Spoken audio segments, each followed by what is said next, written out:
참 성도다운 자녀와 부모라는 제목으로 하나님 말씀 증거하겠습니다. 성경에는 우리 하나님을 아버지라고 부르게 하셨고, 그 하나님 아버지께서는 우리들에게 진짜 아버지다우신 일들을 기록해 두셨습니다. 그런데 우리 하나님은 보이지 않으시기 때문에 하나님의 아버지 되심을 나타내 보여주실 수 있는 모델을 허락하셨어요. 그가 바로 육체의 부모입니다. 우리는 육체의 부모를 통해서 살아계신 우리 아버지 하나님 되심을 조금씩 맛보게 되는 거예요. 우리가 제대로 된 부모 노릇을 못하면 사실 하나님의 영광을 가리우고 하나님의 아버지 되심에 큰 해를 끼치게 되는 것입니다. 그러니까 우리 여기 계신 모든 성도님들은 다 자녀들이심과 동시에 부모들이신데요. 자녀된 도리를 잘 감당하며 또한 부모의 역할을 하나님께서 원하시는 대로 잘 감당해 나가셔야 할 것입니다. 사실 오늘 본문의 말씀은 어떻게 해석할 것이 없고요. 있는 말씀 그대로 실천하시면 됩니다. 실천하는 게 어렵죠. 그래서 조금 더 구체적인 면들과 어떻게 그 일을 이루어 드릴 수 있는지에 대해서 살펴보려고 합니다. 5월은 가정의 달인데요. 이렇게 어린이 주일, 그리고 청년 주일, 그리고 또 어버이 주일, 그리고 그런 것을 다 통틀어서 가정 주일이라고 지키기도 하고요. 그래서 이런 주일이라는 이름을 붙여서 그것을 기념하면서 이렇게 예배를 해야 할 만큼 사실은 이 가정이라는 것이 아주 중요하다는 것을 우리는 알아야만 합니다. 반대로 사탄은 이 가정을 깨트리려고 너무너무 큰 계획을 창세 이후로부터 해오고 있었어요. 여러분 그것을 아셔야 돼요. 우리나라뿐만 아니라 전 세계에 지금 일어나는 일련의 일들 있잖아요. 특별히 유엔을 통해서 공고되는 일들도 그렇고요. 여러분 그것은 얼핏 보면 되게 공정하고 공평하고 흔히 평등하고 또 이 시대의 이렇게 흐름에 맞고 또 진짜 어떤 좋은 가정을 이루기 위한 좀 소외되거나 차별받는 가정이 되지 않기 위한 모습을 나타내고 있긴 하지만 사실은 그 핵심에는 하나님이 원하시는 이 하나님이 세우신 가정과 창조의 원리, 그것을 깨뜨리려고 하는 일들인 거예요.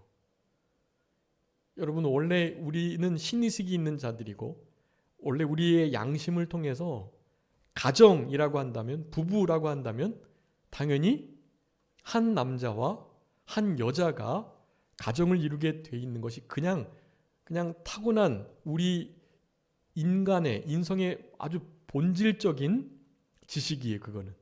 근데 그것을 사탄은 교묘하게 무너뜨리고 그것이 아니라고, 그것은 교회에서 주입된 사상을 통해서 우리가 그냥 쇠뇌당한 일일 뿐이라고 여기면서 그렇게 해서는 안 된다.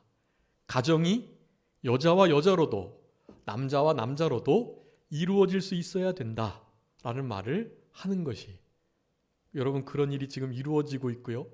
더 나아가서는 남자와 남자, 여자와 여자 가정, 그러니까 부모님 1, 부모님 2 그렇게 불러요. 아빠 엄마를 남자 엄마에게 아빠라고 표현을 못하니까요. 부모님 1, 부모님 2 그렇게 부르고요.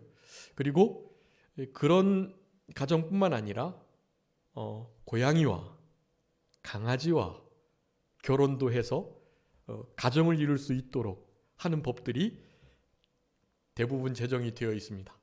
우리나라에도 이제 그런 법이 생기게 될지 몰라요. 그렇게 될 것입니다. 우리 세대에는 어렵겠지만 우리 다음 세대들에게는 그런 일이 있게 될 거예요. 여러분 이런 것들을 우리 세대에서 막아내야만 합니다. 막아내는 것은 다른 데서 할 수 없어요. 다른 데선 그게 정상이라고 여기고 그렇게 해야 차별이 없는 평등한 가정, 평등한 세상이 이루어진다라고 말을 하는 거예요. 제대로 된 올바른 생각을 할 수 있는 유일한 공동체가 바로 교회. 하나님을 아버지로 섬기고 있는 참된 하나님의 자녀들. 여러분, 그들만이 성도라고 일컬어지는 거룩한 무리, 그들만이 그것을 회복할 수 있고 바로잡을 수 있는 거예요. 여러분, 그렇기 때문에 더욱더 이 가정의 달을 맞아서 우리가 바른 부모 또 바른 자녀로서 하나님께서 원하시는, 우리 에베소서 6장, 에베소서 전체는 하나님과 우리 예수님과 연합된 하나님의 백성의 모습을 다 그리고 있는 거잖아요. 그래서 이제 5장에서는 아내와 남편에 대한 권면을, 특별히 부부에 대한 권면을 하셨고요. 이제 6장 후반부에는 상전과 또 일을 시키는 자와 일을 하는 자의 관계를 비롯해서 사회에서 해야 할 하나님께서 원하시는 모든 태도들과 일들을 교훈하고 계시는 거예요. 그 중에 이제 중간 부부의 교훈을 하시고 또 상전에 관한 교훈들을 하시기 전 우리 에베소서 6장 1절부터 4절까지 바로 자녀, 부모에 대한 명령을 하고 계시는 것입니다. 근데 그 자녀와 그 부모는 예수님과 연합된 참된 크리스찬, 참된 성도로서의 자녀와 부모에게 하시는 권면이에요. 그러니까 이 권면을 우리는 잘 들어야 참된 성도, 참된 부모와 자녀의 역할들을 제대로 잘 감당하면서 살아갈 수 있게 된다라고 할 수가 있겠습니다. 여러분, 창조의 원리를 거스리는 이 세대의 시대 사조를 잘 구분하고 분리하고 그리고 하나님의 말씀의 법을 세워가면서 이 시대의 여러 흐름들을 역행하면서 그것을 바로잡을 수 있는 우리들이 되어야 하겠고요. 우리 디모데후서 3장 1절부터 5절까지 보면 말세에 대해서 우리 예수님께서 하셨던 말씀들을 반추하면서 우리 사도 바울이 디모데 목사의 젊은 목사에게 권고하고 있어요. 거기에 보면 이 말세에는 부모를 거역하는 시대다라고 말하고 있어요. 자기를 사랑하고 돈을 사랑하고 쾌락 사랑하기를 하나님 사랑하는 것보다 더하고 비정하고 원통함을 풀지 않고 교만하고 자고하고 또 분립, 당짓고 이런 모든 일들을 하면서 부모님을 거역하는 시대다라고 이 시대를 표현하고 있습니다. 여러분, 딱 그 디모데후서 3장 1절부터 5절까지의 시대가 바로 지금의 시대예요. 감사할 줄 모르고 거룩하지 않고 모함하고 절제하지 않고 사납고 선을 좋아하지 않고 배신하고 조급하고 이런 경건의 모양은 있지만 능력은 부인하는 자들. 자, 이런 자들로부터 돌아서라 라고 디모데후서 3장 5절에서 말씀을 하는 거예요. 여러분, 이런 시대 속에서 부모를 거역함, 이것이 아예 너무나 분명하게 그 시대를 드러내는 아주 중요한 표징으로 자리를 잡을 수밖에 없는 그런 시대를 만나게 된다는 것. 여러분, 그 시대가 바로 지금 이 시대라는 것입니다. 우리 지금의 부모님 세대들은 우리들의 부모님을 잘 섬겼고 또 어른들을 잘 모셨고 선생님과 또 자녀들을 그렇게 신앙으로 잘 양육해 오셨지만 이제 우리의 후 세대들은 그런 일이 연속해서 이어지지 않게 되면 여러분, 정말로 안타깝지만 이 말세의 모습들이 더 분명해지면서 결국 하나님의 심판을 피할 수 없는 바로 그때가 찾아오게 되는 것입니다. 여러분, 그때를 만나기 직전에 있어요. 우리 구약 성경에 보면 이스라엘 백성들, 그러니까 남쪽 유다 나라와 북쪽 이스라엘이 이렇게 갈라지고 그네들이 각각 망하는 일들이 있잖아요. 북쪽 이스라엘이 먼저 아수르에게, 남쪽 유다 나라가 바벨론에게 멸망을 받아요. 그런데 그 남쪽 유다 북쪽 이스라엘의 여러 죄들 중에 가장 큰 죄는 하나님의 말씀을 어긴 죄인데, 그 말씀 중에는 안식일을 제대로 지키지 못한 거, 우상 숭배한 거, 이런 것이 아주 결정적인 죄인데요. 그것 말고도 정말 의로운 성읍, 복받을 하나님의 성읍이라 일컬어지는 그 성읍이 창기의 성읍이 되고 아주 죄악된 불의한 성읍이 되었다고 말하면서 그 예루살렘이 멸망하게 된 중요한 원인 중에 하나를 바로 부모님을 거역한 죄, 그것으로 표현을 하고 있다는 사실입니다. 여러분과 이 부모님을 제대로 공경하지 못하고 자녀들을 부모님을 잘 공경하도록 양육하지 못한 그와 같은 시대 속에서는 하나님의 진노의 심판을 피할 수 없다라는 사실을 알아야 되겠습니다. 부모님을 거역하고 부모님을 경홀히 여기고 업신 여기고, 이것이 너무나 큰 죄로서 망할 수밖에 없는 죄목이었다라는 거예요. 한번 읽어주세요. 에스겔 22장 7절 말씀입니다. 에스겔 22장 7절 한번 읽어주세요.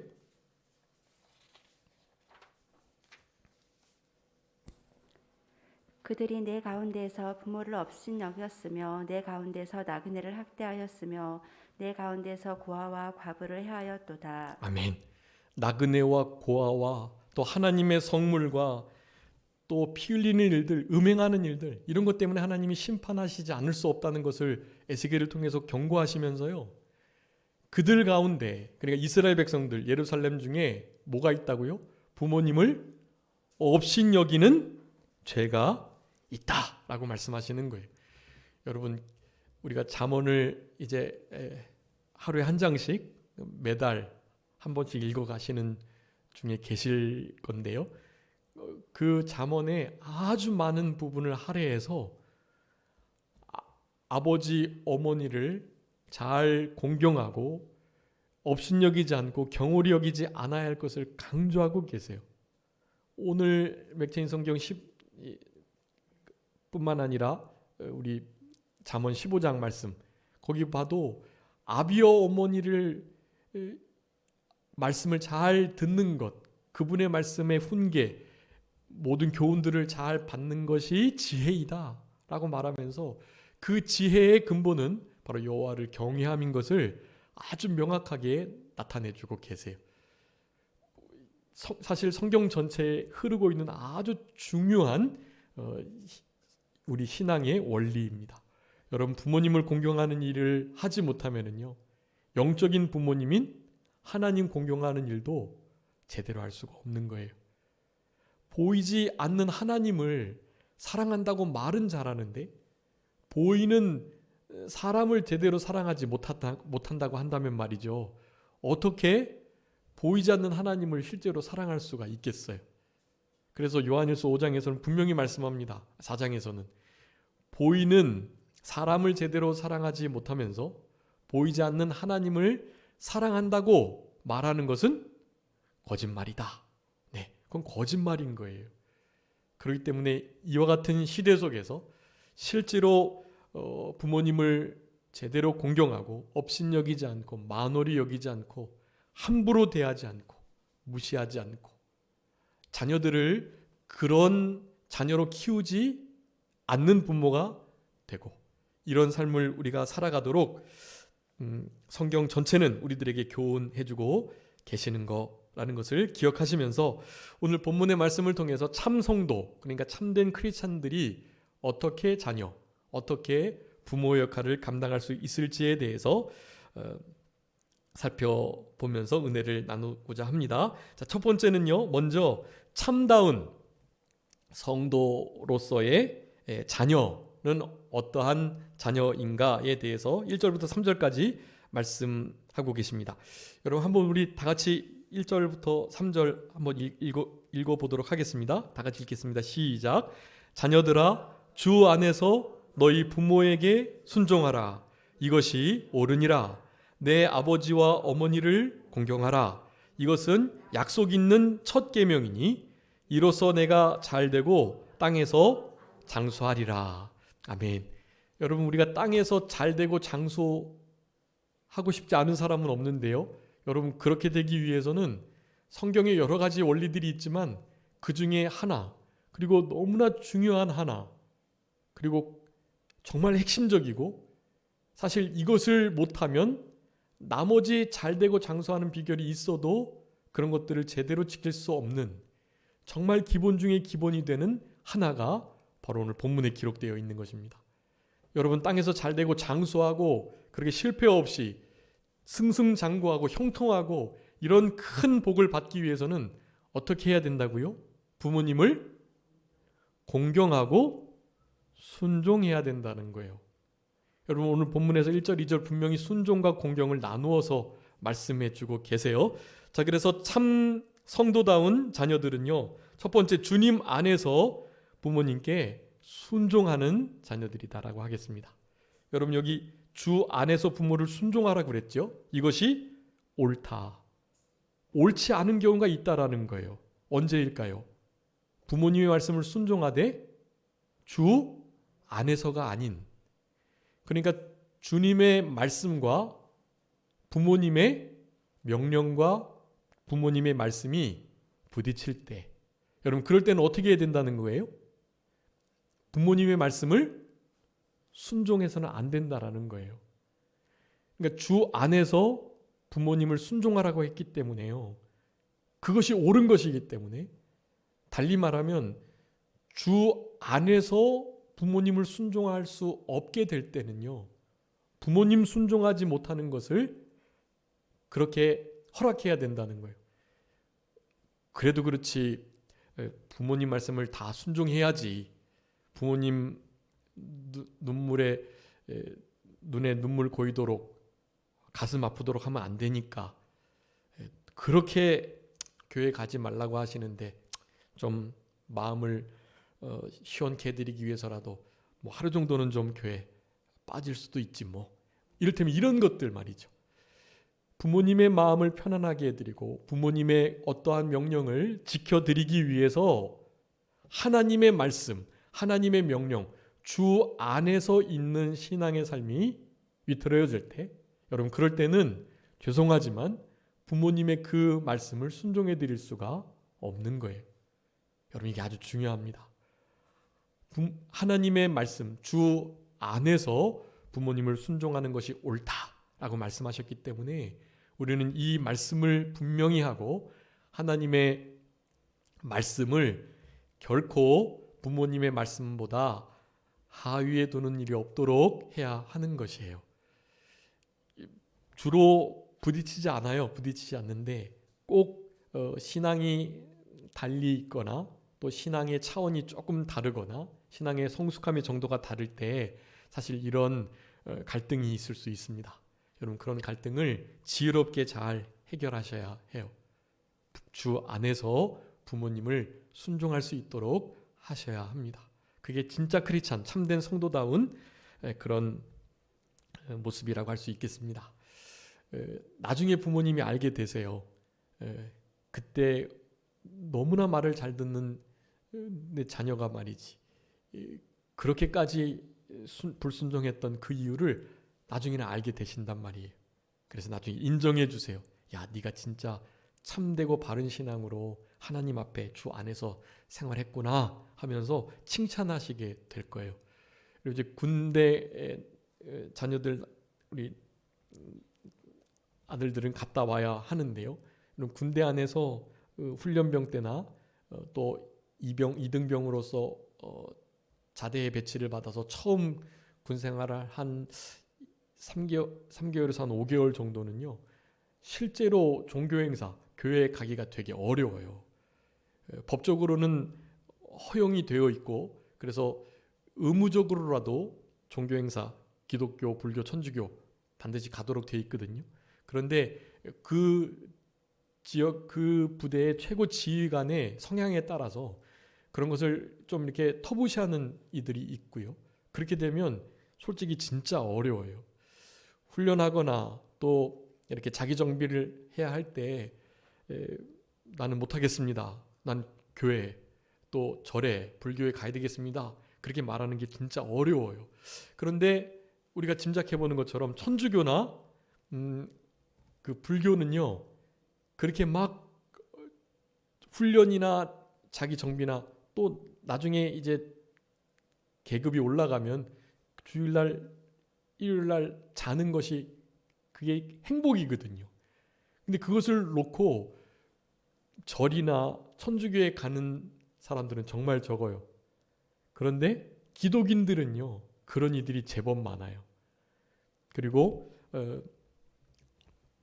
이렇게 진짜 주님을 만난 참된 거듭난 크리스찬들은요, 어떠한 불이익을 당해도 어떠한 고난이 있어도 적어도 주일은 목숨을 걸고 지켜야 되겠다는 마음을 가진 이들이 있습니다. 종종. 그런 이들은요, 사실 되게 힘들어요. 초창기. 눈치가 안 보일 수가 없고요. 그리고 만약에 정비를 해야 되는데 제일 쫄다구니까 해야 할 일이 가장 많아요. 가장 더럽고 힘들고 어려운 일을 해야 돼요. 근데 자기가 쏙 빠져나가면 자기 동기들 그리고 자기 바로 윗고참이 대신 해야 되니까 되게 미안하기도 하고 동기들한테도 미안하고 그래요 막. 그리고 담배나 술을 안 해야 되는데 안 하면 고참 말 안 듣는다고 바로 윗고참 그리고 자기 동기들을 괴롭히는 거예요. 나를 괴롭히는 건 괜찮은데 내가 담배 안 피고 내가 술 안 먹으니까 나를 얼차려주고 집합 지시해가지고 뭐 이렇게 구타하거나 하면 괜찮은데 나는 안 건드리고요. 너 안 먹어? 그래? 그럼 너가 그렇게 안 먹도록 생각을 하게끔 했던 너의 윗고참 바로 윗고참 걔를 내가 건드리면 되지 하면서 너 윗고참 불러와 해가지고 윗고참을 막 때리는 거예요. 네가 어떻게 정신교육을 했길래 명령을 안 듣는다고 이런 식으로 말이죠. 그런 시기들 그리고 이렇게 종교 행사를 가지 못하게 하는 불신자들, 불신고참들 그럼에도 그것을 다 이기고 계속해서 끊임없이 종교 행사를 빠지지 않고 특별히 계급이 올라가도 더욱더 열심히 참여하는 여러분 이런 이들은요 불신자들이나 다른 종교를 가진 이들이 인정해요. 아, 쟤 진짜 제대로 믿는 이구나. 그리고 주일날 교회 갔다 오면 자기가 못한 부분 남겨놓거든요. 더럽고 힘들고 어려운 일들. 그거를 완벽하게 깨끗이 다 하는 거예요. 그리고 더 해주는 거예요. 그러니까 사실은 종교 행사 갔다 온 이후에 여러 가지 어려운 일들을 잘 해주는 크리스찬들이 있으니까 좋아하는 거예요, 사실은. 좋아하고 그리고 진짜 믿는 자 다움을 깨닫게 되면 그때 이후로부터는 인정을 하고 터치를 안 하는 거예요. 그럴 때 하나님께서 영광을 좀 받으시고 또 우리의 그런 선한 행실을 통해서 나 때문에 어쨌든 얼차려 받고 내 할 일을 대신하고 또 고참들에게 이렇게 구타도 당하고 이런 것에 대해서 미안하니까 우리가 잘해주잖아요. 잘해주니까 사실은 그 때를 일정 기간 지나면 더 좋아하는 거예요. 건빵 나오는 거 옛날에는 담배도 나왔거든요. 요즘에 나오는지 모르겠는데 담배가 이렇게 한 달에 한 보루 나와요. 한 보루는 15개가 10개가 들어있나 아무튼 그래요. 근데 그거 받음이 있잖아요. 막 고참들이요. 그 한 보루 가지고 담배 많이 피우는 사람은 못 이렇게 감당이 안 돼요. 계속 사제 담배를 사서 피워야 되는데 그 군용 담배를 이렇게 나눠주면 되게 고마워하고 좋아해요.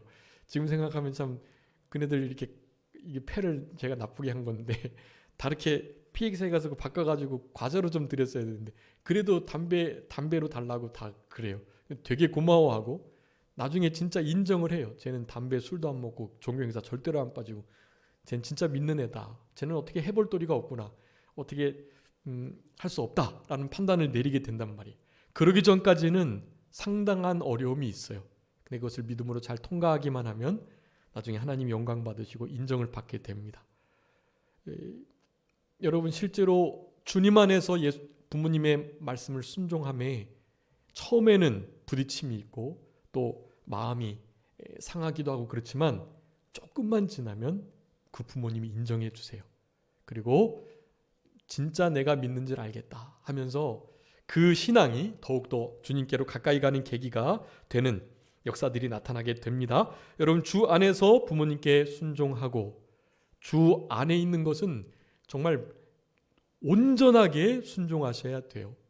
그 어떤 것도 어기시면 안 되고 다 순종하셔야 돼요. 주 안에서. 여러분, 그런 자녀가 참된 성도다운, 크리스천다운 자녀들이다. 두 번째는요, 부모님을 공경해야 된다고 말씀합니다. 자, 공경에 대해서는 조건이 붙어 있지 않아요. 그러니까 어떻게 해야 되겠어요? 무조건 공경해야 되는 것입니다. 여러분, 공경은요, 조건이 없어요. 공경받을 만한 부모님이든 그렇지 않든 말이죠. 사회적으로 무리를 일으킨 부모님이든, 사회에서 지탄을 받고 사회에서 죄인이라 손가락질을 받는 그런 이를테면 파렴치한 부모님이라 할지라도 어떻게 하셔야 될까요? 공경하셔야 해요. 그런 부모님도 공경하셔야 합니다. 그 부모님을 위하고 사랑해야 해요. 그런 부모님을 존경까지는 못하겠죠. 존경의 마음은 안 나갈 수 있어도 그런 부모님을 사랑해야 해요. 그 부모님이 나의 아버지 어머니다고 인정하고 사랑해야만 합니다. 그런 무조건적 공경을 하나님께서 우리들에게 요구하세요. 여러분, 참된 크리스천 자녀들만, 성도의 자녀들만 그럴 수 있어요. 다른 이들은 그것이 가능하지 않아요. 그렇지만 우리는 그렇게 해야만 합니다. 이제 뒤에 말씀드릴 거예요. 왜 우리가 부모님을 그렇게 순종하고 그렇게 무조건 공경해야만 하는지, 여러분, 아주 중요한 이유들이 있어요. 여러분, 좀 기억해 주시기 바랍니다. 자, 부모님을 무조건 공경하는 자녀들, 여러분, 이런 자녀들에게 어떤 결과가 있겠습니까? 3절에 보면 이것이 2절 후반절에 약속 있는 첫 계명인데, 여러분, 약속 있는 첫 계명이라는 의미가요, 10계명의 1계명부터 4계명은 하나님께 대한 계명, 5계명부터 10계명이 사람에게 대한 계명인데, 사람에게 대한 계명의 첫 계명이 부모님을 공경하라는 거예요. 그런데 여러 가지 계명 가운데 그 계명을 잘 지켜내면 어떻게 복 주겠다라는 그 계명이요, 이 5계명, 사람에게 대한 부모님 공경하라는 이 계명에 처음으로 나오는 거예요. 그러니까 여러분, 얼마나 중요한 계명이라는 거예요. 이 계명을 지켜내면 내가 너에게 어떻게 해주겠다 하고 약속이 주어진 계명이란 말이에요. 그 약속의 내용은 무엇입니까? 땅에서 잘 되고 장수한다. 여러분, 우리의 천수, 하나님께서 이렇게 정하신 그 기간에 우리를 불러주신다는 얘기인데, 뭐 한 80세, 90세, 100세까지 산다 해도 막 힘들게 아프면서 그렇게 지내면 그건 복이 아니잖아요, 사실. 그렇기 때문에 잘 된다라는 그 말씀이 중요해요. 잘 된다. 잘 된다는 것은 실제로 건강하게, 또 행복하게, 실패 없이 그런 의미를 갖고 있어요. 물론 예수님을 믿는 자들에게 여러 가지 고난이 있을 수 있고, 그 고난 중에 육체의 질병, 또 사업의 실패, 흔히 말하는 어떤 형통함이 없는 듯한 상황들이 있을 수 있습니다, 여러분. 그런데 오늘 본문의 말씀은요, 실제로 부모님을 제대로 공경하면 그런 것을 없애주신다라는 말씀도 되고요. 혹시 부모님을 공경해도 형통함이 없어지고 아플 수도 있어요, 사실은. 당연히 그렇기 때문에 땅에서 잘 되고 장수한다라는 것은요, 땅에서 영적으로 하나님이 주시는 참된 평안과 안식과 행복, 참된 만족을 누리면서 살아간다. 여러분, 성경에서의 형통은 하나님과 함께함이라고 많이 말씀드렸어요. 모든 것이 실패 없이 잘 되는 것만이 형통이 아니에요. 하나님이 함께 하시기만 한다면 그것을 형통한 삶이라고 부르는 거예요. 여러분, 누가 그랬죠? 요셉이 그런 거예요. 요셉이 형들에게 팔려서 애굽으로 갔는데, 그곳에 팔려가 가지고는 그렇게 종노릇하면서도 또 강간 미수범이라는 그런 누명을 쓰고 옥살이까지 한단 말이에요. 종살이, 옥살이, 점점 더 어려운 형편에 빠져요. 그럼에도 불구하고 창세기 45장에서는 요셉이 어떻게 했다고 말하냐 하면 형통하더라 라고 말하는 거예요. 어떻게 해서 형통한다고요? 하나님이 저와 함께 하심에 형통하였더라.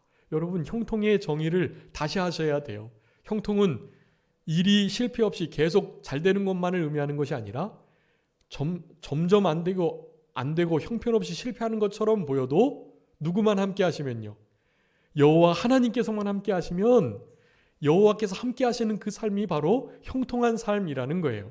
여러분, 그것을 기억하시고 실제로 약속 있는 첫 계명, 부모님 제대로 잘 공경할 때, 부모님을 주 안에서 순종하고 무조건 공경하는 삶을 살아갈 때 여러분, 이 약속의 말씀이 우리에게 이루어지는데요, 실제로 이 현세에서 아프지 않고 건강하게 행복하게 백세수를 누리면서 살아갈 수도 있고요, 영적으로 하나님이 늘 교통하고 동행해 주시며 우리에게 현세의 어려움이 닥치긴 하지만 그 모든 어려움 속에 심령천국 잃어버리지 않고 살아가는 그것을 또한 장수와 형통, 잘됨으로 표현할 수 있다라는 것입니다. 여러분, 이런 은혜와 복이 주어져 있으니까요, 절대로 부모 공경하셔야만 하는 거예요. 우리 자녀들을 부모 공경하도록 교훈하셔야만 한다라는 것을 기억하시면서요, 여러분, 왜 부모님을 이렇게 공경하고 순종해야만 할까요? 첫 번째, 우리 부모님께서 우리에게 육체의 생명을 주셨기 때문입니다. 하나님 앞에 바르게 살아가지 못하고 배은망덕한 자들의 표현 중에 하나가 우리 이사야 45장에 나오는데요, 45장 1절에 10절에 아버지에게 무엇을 낳았소? 하고 묻고 어머니에게는 무엇을 낳으려고 해산의 수고를 하였소? 하고 묻는 자는 화 있을진저. 부모님에 대해서 그렇게 함부로 대하면 안 된다는 거예요. 부모님께 대하여 나를 낳아주심에 그분이 어떠한 분이라 하실지라도 공경하고 그분을 주 안에서 순종해야만 하는 의무가 있는 거예요. 왜냐하면 그분이 우리를 낳아주셨기 때문에 그래요. 육체의 생명을 우리에게 주신 분, 그분이 부모님이시기 때문에 그분을 우리는 주 안에서 순종하고 무조건 공경해야 한다는 사실입니다. 여러분, 아주 중요한 거예요. 부모님께서 우리에게 육체의 생명, 그것을 주셨기 때문이다. 여러분, 우리도 육체적인 자녀들뿐만 아니라 우리의 이렇게 태신자, 우리가 품고 있는 불신자들을 결국 그들이 믿게 되고 회심해서 하나님의 자녀가 되는 모든 관계 속에서 사실은 사탄이 자기의 자녀들을 뺏기기 싫으니까 계속해서 믿기로 결심한 그들을 마구마구 끌어가려고 하는 일들이 있단 말이에요. 그들을 교회에 정착시키고 세례 교인으로 진짜 예수님을 만난 참된 거듭난 크리스찬으로 만들어가는 그 일에는 정말 큰 노력과 또 희생이 따르게 되어 있는 거예요. 그리고 눈물을 흘리며 그리고 남모를 희생을 치르면서요. 여러분, 그것을 해산의 수고다라는 표현을 하는 거예요. 해산의 수고. 여러분, 영적으로도 그럴 뿐만 아니라 육체적으로도 마찬가지.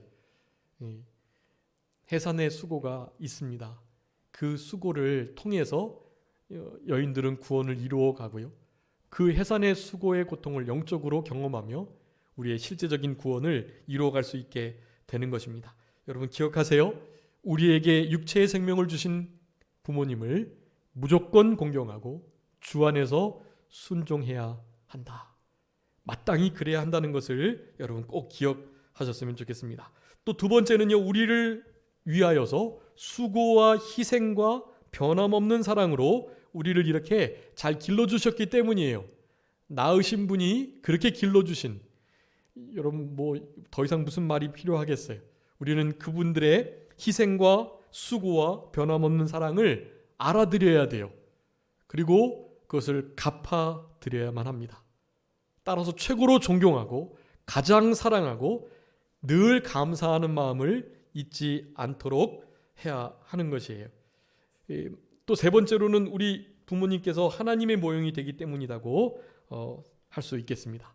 여러분, 하나님이 우리의 아버지이시다라는 말씀을 하고 계시는데 바로 우리 부모님께서 보이시지 않는 하나님을 대한 모형이다라는 것을 생각할 때 당연히 우리는 부모님을 마땅히 경외해야만 하는 것이에요. 부모님을 심지어 레위기 19장에서는 경외하라라고까지 말씀해요. 하나님을 대하는 것처럼 하나님을 경외하듯 부모님을 경외하라라고 명령하고 계시니까요. 우리는 그 명령을 따라서 부모님을 이렇게까지 순종하고 공경해야 하는 것이에요. 당연히 신앙적 이유도 있는데요. 여러분, 하나님께서 부모님을 순종하는 것을 기뻐하세요. 여러분, 시간이 없지만 골로새서 3장 20절 한번 읽어주세요. 골로새서 3장 20절. 골로새서 3장 20절입니다.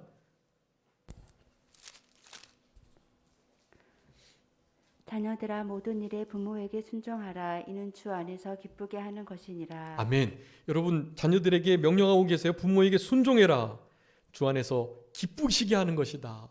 여러분, 이것이 하나님도 기뻐하시고 순종을 하게 된 자녀들도 기쁘고 자신의 말에 순종을 하는 부모님도 너무나 기쁘고, 이거는 신앙적으로 볼 때 너무너무 기쁘게 하는 일이에요. 이 순종함은 부모님을. 그렇기 때문에 우리는 마땅히 순종해야 합니다. 하나님께서 기뻐하시는 일이기 때문에. 여러분, 우리 예수님도 우리 부모님을 순종하셨다 그랬죠. 누가복음 2장에 예수님께서 함께 내려가서 나사렛에서 순종하여 받드셨다. 여러분, 우리 예수님이 부모님을 순종하여 받드심을 여러분 기억하면서 예수님도 그러하셨기에 우리는 당연히 부모님을 순종하고 공경해야만 하는 것이에요. 그리고 부모님이 우리에게 정말 무조건적으로 선하고 우리를 늘 유익하게 인도해 주시기 때문에 우리는 당연히 특별히 믿는 신앙의 부모님을 이렇게 순종하고 공경해야 합니다. 네 번째로는요, 이렇게 부모님을 순종하지 못할 만한 어떤 상황, 공경하지 못할 만한 어떤 일들이 있을 때 이것을 생각하고서라도 해야만 해요. 왜냐하면 성경에서는 이렇게 긍정적인 이유를 들어주고 계시지만 또 부정적인 이유로라도 그 이유가 우리에게 이루어지지 않기 위해서라도 공경하도록 우리에게 교훈하고 계세요. 그게 다른 게 아닙니다. 부모님을 순종하지 않을 때는요, 여러분, 우리가 생각할 때 이 정도까지 할 만한 그런 큰 하나님의 저주와 심판이 있다라는 거예요. 그럼 부모님께 순종하지 않으면 복을 못 받는 게 문제가 아니라 이런 큰 저주와 형벌이 우리에게 있어요. 그러니까 부모님을 공경해야만 해요. 공경할 이유가 너무 많잖아요. 그러니까 마땅히 공경하고 주 안에서 우리는 순종을 해야만 하는 거예요. 여러분, 신명기 27장 16절, 신명기 21장 18절, 부모님을 경홀히 여기면 저주가 내리고, 무시할 때 저주가 내리고, 또 신명기 21장 18절에는 심지어 돌로 쳐 죽이라고까지 말을 해요. 부모님 공경하지 않을 때. 여러분, 이거 큰일 아니에요? 여러분, 살아계신 부모님을 위해서 진짜 순종하고 공경하는 경외의 태도를 가지셔야 합니다. 출애굽기 21장에서는 반드시 죽여라. 부모님을 홀대하는 자들 반드시 죽여라라고 말씀하고 계세요. 잠언 30장 17절에는요. 독수리 새끼에게 먹히고 까마귀에게 쪼임을 당한다. 그렇게 말해요.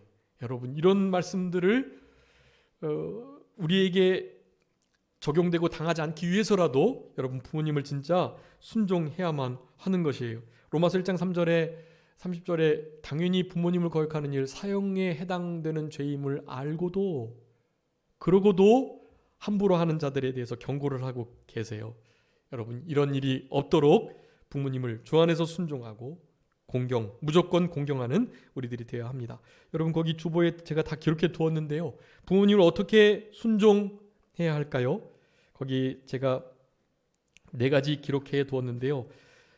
일단 부모님의 은혜에 감사하고 그리고 그 부모님에 대하여 은혜를 존경하며 갚아나가면서 그렇게 항상 최고로 부모님을 사랑하는 이 마음의 태도를 갖는 게 아주 먼저 가장 중요하다고 하겠고요. 또 일단은 영혼이 잘 되시도록 믿지 않는 부모님이라면 반드시 구원받도록 해야만 해요. 그게 부모님 공경의 가장 우선순위에 있는 것이에요. 그리고 믿는 부모님이라면 어떻게 해요? 신앙생활을 잘 하실 수 있도록 배려해 드리는 거예요. 가까운 교회에서 성전 생활하시도록 또 헌금을 잘 하실 수 있도록 일정액을 계속해서 잘 공급해 드리는 일, 여러분 이런 일들이 부모님으로 하여금 신앙생활을 잘 할 수 있도록 하는 것이에요. 그리고 육신적으로도 당연히 평안하고 건강하게 따뜻하게 지내실 수 있도록 의식주, 그러니까 옷들도 좀 가벼운 옷들, 이불도 춥지 않으시도록 잘 돌봐드리는 일이 필요합니다. 어르신이 되면 더욱더 이불을 많이 덮어도 추우시다고 해요. 다윗이 그 말년에 그랬었잖아요. 예, 그렇기 때문에 이불을, 아주 따뜻한 이불을 잘 챙겨 드리는 것이 아주 중요하다고 하겠습니다. 철을 따라서 잘 맞춰 드리는 것이 아주 귀한 일인 거예요. 그리고 당연히 좀 부드러운 음식들을 잘 공개해 드리는 거죠. 물론 마음에 근심이 없도록, 마음 쓰지 않으시도록 하는 것이 무엇보다 중요하고요. 뭐 이를테면 형제끼리 화해하고 우애해야 하죠. 우리의 후손들과 자녀들이 할아버지 할머니를 잘 공경할 수 있도록 인도하는 일도 필요하겠고요. 규모 있게 쓰실 수 있도록 정기적으로 용돈을 드리는 일도 아주 중요한 일이라는 거예요. 부모님을 공경하는 일. 여러분, 이렇게 부모님을 잘 공경해서 우리 주님께서 주시는 약속 있는 첫 계명을 잘 우리가 복을 누리는 우리들이 되어야 되겠습니다. 자, 두 번째로는요, 참 크리스찬다운, 참 성도다운 부모에게 대해서 하시는 말씀이에요. 아비들아라고 말씀하면서 4절이에요. 우리 4절 시간이 없으니까요. 자녀들을 노엽게 하지 말고 오직 주의 교훈과 훈계로 양육하라. 네, 그렇게 말씀합니다.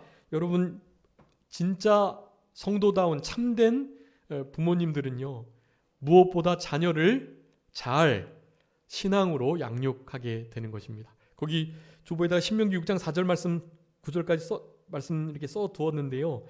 이스라엘아 들으라. 네, 쉐마의 말씀이죠. 여호와 하나님 유일하신 하나님인데 너 마음을 다하고 뜻을 다해 힘을 다해서 하나님 여호와를 사랑해라. 너에게 명하는 이 말씀을 마음에 새겨라 라고 말씀하면서 자녀들을 어떻게 양육해야 될지 말씀하고 있어요. 계속해서 말씀을 강론하고 가르치라는 거예요. 길을 행할 때든지 집에 있을 때든지 누웠을 때든지 앉았을 때든지 말이죠. 여러분, 주의 교훈으로 양육하는 것이 아주 중요하다고 하겠습니다. 자, 근데 진짜 참된 크리스찬 부모님은요, 자녀들을 노엽게 해서는 안 돼요. 골로새서 3장 21절 말씀인데요. 자녀들을 경록해 하여 낙심케 하지 마라 라고 말씀해요. 여러분, 자녀들을 노하도록 하면 안 됩니다. 그래서 낙심토록 하면 안 돼요. 여러분, 자녀는 우리의 자녀가 아닌 것을 아셔야 돼요. 하나님의 자녀예요. 우리에게 그냥 맡겨주신 거예요. 그러니까 그들을 감정적으로 대하면 안 되고 청지기적 사명을 가지고 그들을 존중하면서 하나님의 것인 줄 알고 인격적으로 잘 대하셔야 해요. 그렇게 못하면 어긋나게 될 수밖에 없어요. 낙심케 되고 경노해서 신앙의 길은 둘째치고 인간된 자녀된 도리도 제대로 하지 못하는 상태에 이르게 될 수도 있다라는 것 여러분 기억하시고요. 저들이 경노하여 낙심케 될까 늘 하나님께 기도하면서 자녀를 하나님께 맡기시는 우리들이 되어야 합니다. 자녀를 안고 주님 앞에 무릎 꿇기라는 책도 있는데요. 여러분, 자녀를 늘 영적으로 품으시고 하나님 앞에서 저들을 양육해야만 하는 것이에요. 남과 비교하면 절대로 안 됩니다. 자, 첫 번째, 자녀를 제대로 양육하려면 이 자녀가 내 소유가 아니라는 사실을 먼저 알아야 돼요. 두 번째는 다른 이들과 절대로 비교하면 안 돼요. 비교 늘 말씀드렸죠. 비교는 무조건 나쁜 거예요. 자기 자신을 옛 자신과 어제의 나와 비교하는 것 빼고 그 무엇과도 비교하면 안 돼요. 그 무엇을 비교해서도 안 돼요. 비교하면 어떻게 된다고요? 비참해지거나 교만해지거나 그냥 둘 중에 하나예요. 비참해질 뿐 교만해질 뿐이에요. 절대로 특별히 자녀들을 남과 비교해서는 안 되겠습니다. 억울하지 않도록 감정을 잘 다스려주면서 감정 코칭을 좀 해줘야죠. 내 감정을 이렇게 내 감정이 지금 이렇게 있는 것처럼 우리 자녀들도 그런 감정을 느낄 수 있다라는 마음을 가지시고 자녀들을 감정적으로도 잘 다스려 주어야 한다라는 것이에요. 주의 훈계와 교훈으로 양육해야 되는데요. 당연히 말씀을 잘 펴놓고 하나님의 뜻대로 하나님의 말씀대로 잘 순종하도록 초달하면서 훈육해야 해요. 여러분, 거기 주보에 다 써놨는데요. 성경에 이 초달, 채찍과 꾸지람이 지혜를 자녀들에게 준다고 말씀해요. 그러니까 그런 일들을 잘 해 나가셔야 합니다. 마지막, 어렸을 때부터 마땅히 행할 길을 가르쳐야 돼요. 잠언 22장 6절에서 말씀하고 계시죠. 이것이 중요한데 이것은 특별히 우리들이 부부의 온전한 본을 자녀들에게 보이면서 말이 아니라 행동으로 가르쳐야 될 것을 말씀해 주고 계시는 것입니다. 여러분, 이런 양육의 삶이 결국 우리 자녀들을 하나님께로, 하나님의 은혜의 자리로 이끄는 것이라는 걸 기억하시고, 여러분 오늘 본문의 말씀을 통해서 참 성도다운 자녀와 부모가 되기 위해서 힘쓰셔야 되겠고요.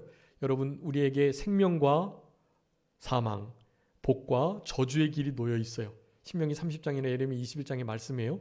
우리는 무엇을 택해야 될까요? 생명과 복의 길을 택해야 돼요. 자녀들에게 그걸 가르치시고, 우리는 늘 두 가지 길이 있다. 우리가 가인의 후손으로 살아가느냐, 셋, 아벨의 후손으로 살아가느냐가 중요한 것처럼 우리의 삶에 다 선택의 기로에 놓여 있으니까 우리는 참된 생명과 복의 길을 택하도록 자녀들에게 가르치고 우리가 본을 보이면서 이 가정의 달에 우리의 삶의 모든 인간관계가 회복되는 그런 역사가 있을 수 있도록 믿음으로 살아가셔야 되겠습니다. 잠깐 기도하겠습니다. 살아계신 우리 아버지 하나님, 감사합니다. 우리들에게 하나님께서 말씀을 통해 명령하셨사오니, 자녀들아, 아비들아, 하나님 앞에 하나님이 기뻐하시는 참된 성도로서의 자녀와 부모가 될 수 있도록 힘쓰라는 권면을 믿음으로 순종해 나가는 우리 모두가 되게 하여 주심으로 우리의 가정 속에 참된 화목과 평강과 행복이 깃들 수 있는 그런 우리들 되게 해 주시옵소서. 아버지는 특별히 우리 부모님을 인하여 우리가 늘 감사하는 마음 갖고 존경하는 마음 갖고 사랑하는 마음을 가지면서 우리들을 향하신 그 희생과 수고와 사랑 늘 갚아 나갈 수 있도록 주님께서 특별히 권고해 주시기를 간절히 바라옵고, 그저 모든 것 주님께 맡기옵고 살아계신 예수 그리스도의 이름으로 기도 올리옵나이다. 아멘.